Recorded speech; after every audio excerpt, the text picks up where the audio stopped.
Hello, it's Sunday, June 4th, 2017, and as of this recording, I'm still depressed, but I'm not dead.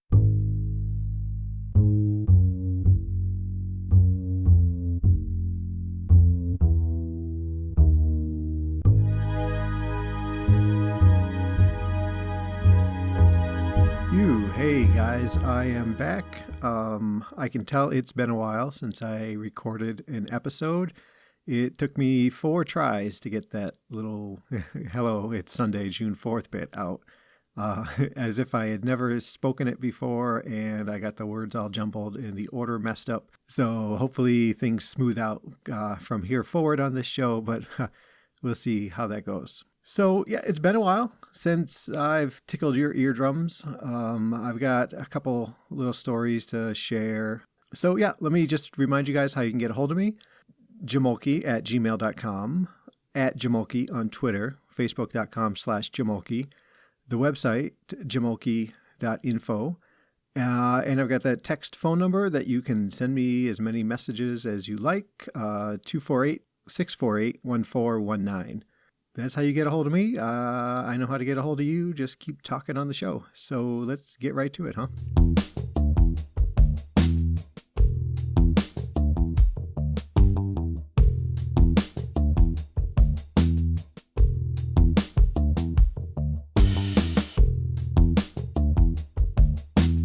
So it's, I think I mentioned before, I generally record these shows a day ahead. So it's currently Saturday the 3rd right now. And so that means that Nora is coming home today. She's been out of town since Tuesday.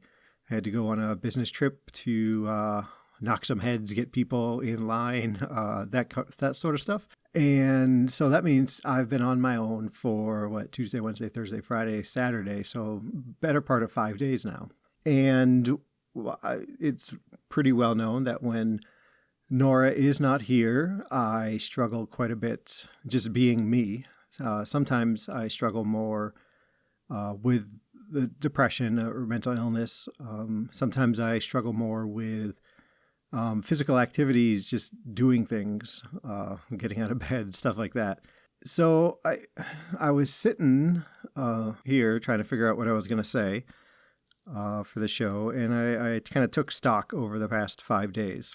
And I thought I'd share that with you guys a little bit. And I don't know if it's going to be informational, educational, entertainment for you guys, but it's accountability for me, I suppose. So in this past 5 days, I have showered all of once, which is not really acceptable in any form of the word acceptable. It's been a little warm here, and I've done a lot of walking and whatnot outdoors. And really, I probably should have showered maybe twice a day some days. But I haven't. I showered once, which was last night. So I hear you asking, why did you shower not until last night? Or why did you shower last night? I showered last night because I knew I'd be picking up Nora from the airport today.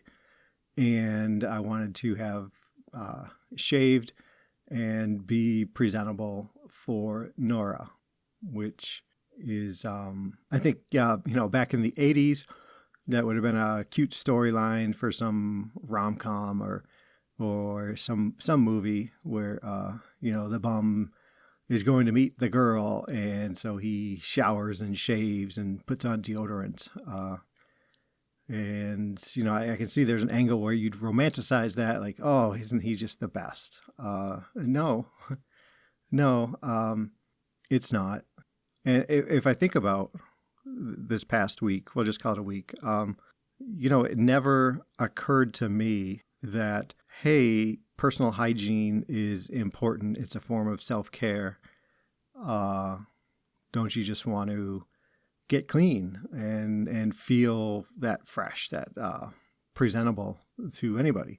And I guess in a lot of other things, I suppose, where, I had no plans to interact with anybody. I knew that I would be avoiding interacting with people.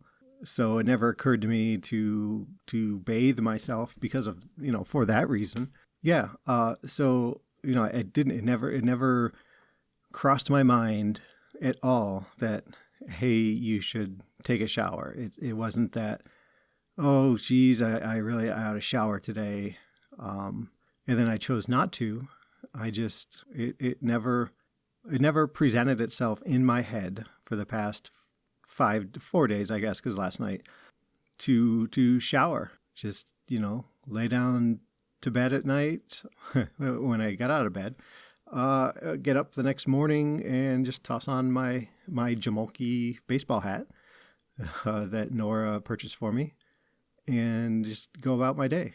And similarly, in this past week, I have I couldn't recall exactly, but I think I've brushed my teeth maybe twice, although that's probably also one time last night. And in fact, yesterday, I realized that I became aware of the odoriferous condition of my mouth, and it really wasn't.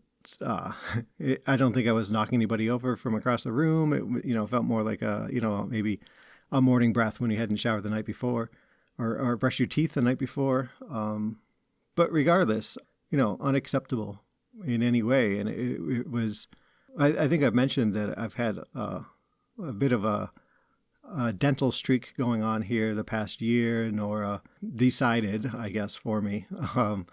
I guess I don't know how I want to say it to make it not sound like she was, punching me around, but encouraged me to go to the dentist to see what was going on. And so I've done that. I had I had one back molar removed. And actually that was it had been a root canal before, and I'm going to say that it wasn't done quite properly, but more realistically, it was me not taking care of my teeth. And I've been really good at brushing my teeth and taking care of myself. I go to the dentist every 3 months right now because of periodontal disease. But it reminded me a lot of the past many, many years where, I didn't care or really even think about brushing my teeth as well as I should, as well as I wanted to, or I should have wanted to. Sorry, there's a lot of text messages flying around right now between Nora and the girl, and I'm just trying to keep up real quick. So hang on one second.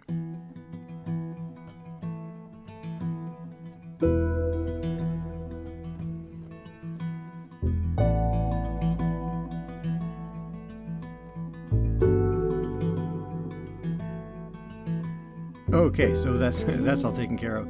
So so in the past week, I've essentially bathed myself once and brushed my teeth. We'll say once. It's probably true. And so also in this past week, I've really struggled with sleep, falling asleep. I frequently am exhausted during the day, and I haven't napped or really stayed in bed much during the day.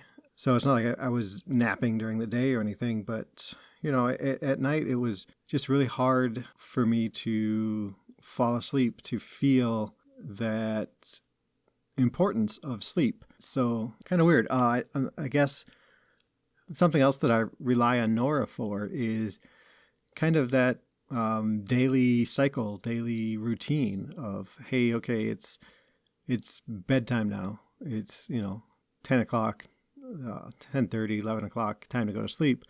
And so, brush our teeth, put on pajamas, all that, maybe watch a little TV in bed, which I know is really poor sleep hygiene. But we do it anyway. I take my nighttime medication, trazodone, usually makes me pretty sleepy, and off I go. With Nora not being here, I just said, I'm not brushing my teeth. So with Nora not being here, I struggle with finding that routine. If I, do take my medicine, which I do each night still, but I lay down to bed and with some kind of feeling like, I don't know, I don't have that pull towards, getting ready for sleep, relaxing, winding down, going to sleep. And more so, I feel a push like, hey, you need to get something done. You didn't do anything today. You've wasted the day. What's that about? And of course, in that situation, I can't. It's very difficult for me to think of something to do that I should have done. It's almost like a subconscious little tally of the day, of life that day, and it feels empty. So I have that urge to kind of accomplish something, although I don't have any specific thing that I can come up with to accomplish. I'm on just some kind of mindless cruise control. Anyway, where I'm just, breathing, eating way too much, and, being. I don't feel like this is going anywhere. Sleeping has not been that great. I guess I mentioned just there, terrible food choices, pizza and lots of sweets, and something that is an indicator of my mood is my comfort food is just bread, right? Like not necessarily sliced bread, but those King's Hawaiian sweet rolls, or like potato bread, hamburger buns, hot dog buns, something that's really, really soft and delicious. So I will just eat bread, and it's I guess it's a comforting thing. But yeah, I mean, I distinctly recall wandering around the kitchen, feeling like I needed to eat, not necessarily hungry, and taking out 8-pack of hot dog roll buns, hot dog rolls, hot dog buns. Oh crap, hot dog buns, and bringing them upstairs to the computer here, and just mindlessly surfing the internet, maybe looking at some YouTube videos. And next thing I know, 7 of 8 hot dog buns are gone. And then, of course, at that point, I figure, having one hot dog bun left over is kind of silly, so I'd eat the 8th anyway, right? So just an enormous amount of calories going into me. And I guess it's a comfort to me. I don't know exactly what it is about it, but it's a pretty specific kind of soft bread product. Anyway, so so I ate a lot of carbs this week. So, and something else from this past week, I canceled my therapy appointment on Wednesday with Alex. I was actually out and about and could have easily gone, but I think I didn't want to, at that time, I didn't feel ready to admit to anyone where I was emotionally, mentally, and what I was embarrassed, I guess, by that point, just it was a day and a half of being on my own. And so I called, and I made up an excuse, which I'm sure some of you are familiar with, doing so. And so I didn't go. I still have, appointments next week and whatnot. But I called. I talked to the receptionist. She put me through to Alex's voicemail, and I just said, "Hey, look, excuse X, excuse Y. Really, I just need to get these things done. If the icing, the clever part that I thought was clever was, hey, so I got to go do these things. Can't make it today. If you got anything else later in the week, that would be great." And of course, a couple hours later, Alex did call. I let it go to voicemail. He said, "Yep, you know what? I can get you in on Thursday. Just give a call and schedule the appointment," which of course I didn't do. I was too busy eating cinnamon rolls the rest of that afternoon to be worried about rescheduling an appointment. Yeah. So that's my past week, and it's coming to a close as Nora soon will be airborne, and I'll be on my way to pick her up at the airport. And I realistically won't discuss much of this with her because it's travel is a big part of her work. I guess not a big part, but it is part of her work. It's required of her at times to travel. And in my head, it's not fair to her and her job for her to be concerned about leaving town because I am going to just go to hell. So, she'll ask what I did this week, and I'll say, oh, I ate too much, and, I could have slept a little better, and that'll be it. Yeah, that's my week. How is your week? So something else going on in the house, the boy here, who, I haven't mentioned that much, he was officially diagnosed with having type 1 diabetes, which is it's not a nothing thing. But it is a lifelong issue he's going to have. But to his credit, he's been fantastic about it. He's wasn't always that excited about the overnight waking up and blood test for the first week, and it has been just 8 days now. But he's been really great about it. He understands it as well as we're able to explain it to him. And he's great, working on counting his carbs so he knows how much insulin he has to take. He's as kids often do, they impress the hell out of you. And he's just doing great. So, and like I said, so forget about him. How does it affect me, right? Which isn't fair, and I thought that would sound funny. Maybe it didn't, but from my view, it is simultaneously not that big a deal, right? It's it surely is a serious illness for anyone to have, but in general, as long as you're careful and you pay attention to what you eat, it is perfectly manageable. Sure, you have to plan ahead if you're gonna eat some ice cream, right? Can't just be walking down the street and say, hey, you know what? I really want an ice cream sundae without having, you need to have planned how long has it been since you had given yourself insulin, that you have to count those carbs and it's a delicate balance, but it is quite manageable. And like I said, he is doing fantastically with it. The other side of it is, I guess we're going to call it pressure, but I don't know.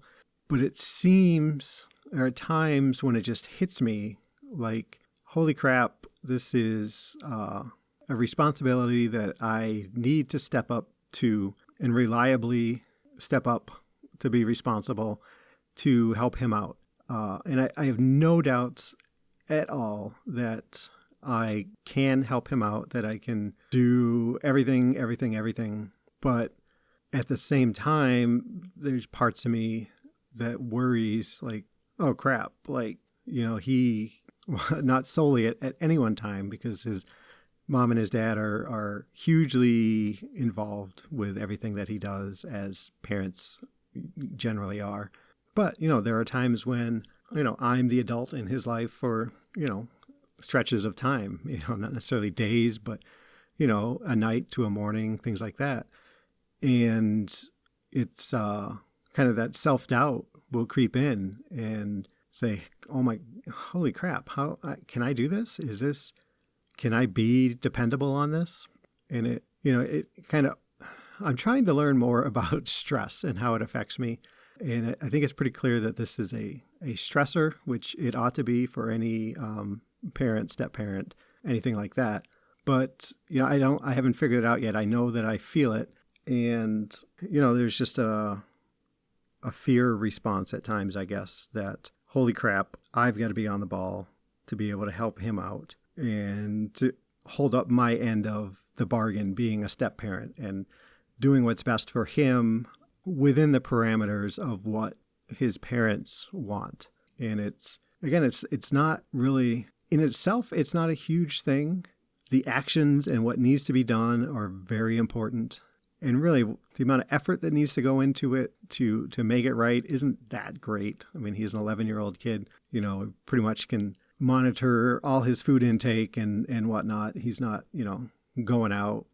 He's not an adult going out to the bar at night and not caring about his diabetes and blood sugar. But yeah, so that's something that's going on. Yeah, I don't know.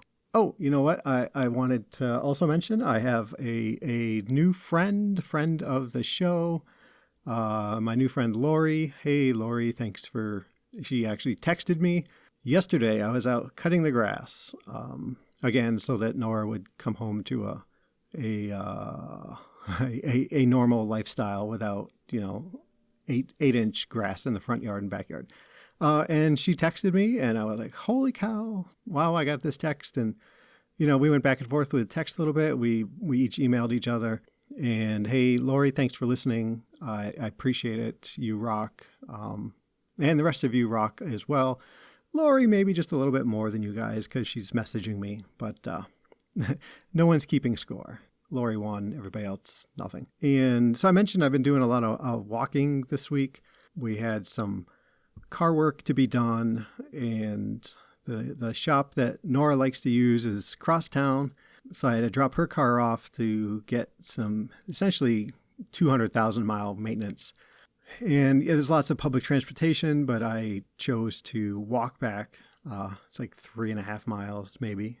But then I had to get back to the car. And so lots of walking, right? On this Fitbit weekly challenge, I got 96,000 steps, which for the week, which is pretty good. And it's considering I think it was Wednesday. I really didn't do much of anything. So, so a lot of walking, a lot of time, listening to podcasts, or I ran through them pretty quickly. So I was listening to music and just walking different kind of neighborhoods, different areas, some nice, some not so nice, things like that. And I realized, like, as I was going, it was almost like minute to minute. And not, I guess not flip-flopping every minute, but like minute by minute, swings in my mood as far as my confidence, my ability to see, an hour in the future, a day in the future, thinking about exercise and trying to get back into running. So, it'd be, we'll say blocks, but like 2 blocks of, hey, great, this walking feels good. I really should go running, get back into the gym, eat right, because, hey, remember when you were, fit and slim and all that. And then like physically turn a corner to go the other direction, and just feel like, oh, okay, everything sucks. Everything just sucks. Everything just sucks. And then, a little bit later, say mile 2. Okay, great. Hey, the sun's back shining on me. That feels good on my shoulders. Wow. Hey, you know what? I used to love running when it was, 78 and sunny out. Boy, I really want to get back into that. And, then, have to go up over a bridge, and holy crap, this is all just, why? Can't I just want to be back in bed. And so interesting. I in no way at all do I think that I am bipolar, 1 or 2, but I hear about this rapid cycling people have, and I don't know how quite rapid cycling is, but like that's the thought I had once I became aware what was going on. It's like back and forth between having confidence in myself, not like unjustified confidence or delusions of grandeur or anything like that. And then, bang, the blink of an eye. Oh, geez. Wow. You idiot. Why are you walking? Why are you wearing these shoes? Why didn't you brush your teeth this morning? Why did you just eat, 6 bagels and 2 cinnamon rolls? That kind of stuff. So yeah, I'm not quite sure what all that is telling me. Probably if I had gone to therapy, I could have talked it over with Alex and maybe gotten a little insight or just some ideas. But I didn't. And hopefully I'll remember these things for next week when I go see him. So yeah, hey guys, I've kind of babbled on and on and on. It's looking like another half-hour show, which is just fine by me. Yeah, everybody, please, send me a message. Let me know, how you're doing, what's going on. I love feedback for the show, just anything. And more importantly, if you think that someone you know might get some value out of listening to me ramble on about hot dog buns, if they're buns or rolls. Share the podcast with them. If you have a minute, and you get your podcast from iTunes, Stitcher, Google Play, whatever, give me a rating, preferably high, because that helps my show pop up in searches more frequently and potentially help others. I don't need the accolades or anything. I'm pretty sure I don't really deserve any yet. But, the whole point is trying to help others. So let's all try to help others. So yeah, send me a line, rate me high, share the show, and hang on to your seat for the next exciting episode coming next week, perhaps. Everybody, thanks for listening. Be safe and be well.